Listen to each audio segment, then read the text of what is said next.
kitchen cabinets can make your kitchen look like new and save you lots of money. Hi, I'm Tim Carter, and painting cabinets isn't that hard to do. I want to show you some secret skills that'll let you get the job done quickly with professional results. The first thing you need are some tools and supplies. You might already own some of these common tools. Make sure the paintbrush you use is the highest quality. Inexpensive paintbrushes are a hassle.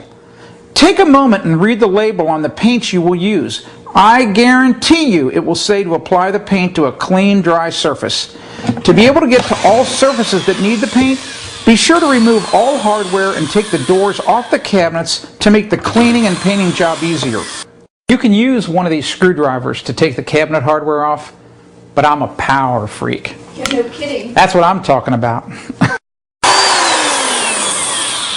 Here's a quick tip about taking the cabinet hardware off. Always take the lower hinges off first because that creates less stress on the door. If you take the top hinge off, what's going to happen? The door could actually fall away from the frame and you could either break the door or you can bend one of the hinges. Use that tool to get the bottom hinge off first.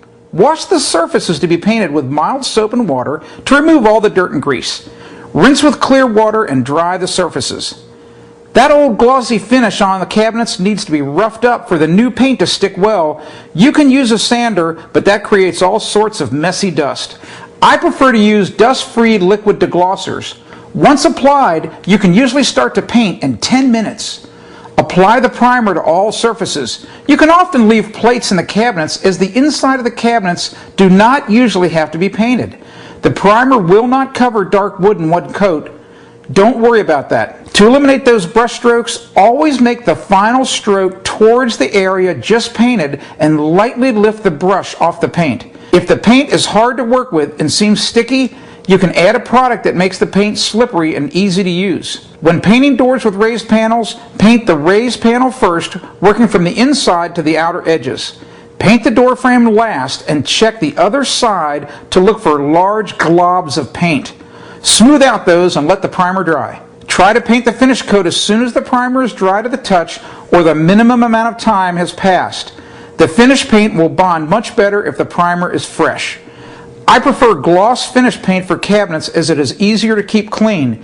Thin coats of paint are always better than one single thick layer.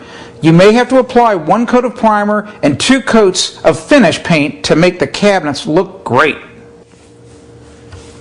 Oh! Check it out! What do you think about this nice color? Oh, I know what you're thinking. That maybe it's the fluffy side of Ask the Builder. Well, maybe you're right. I'm Tim Carter for AskTheBuilder.com.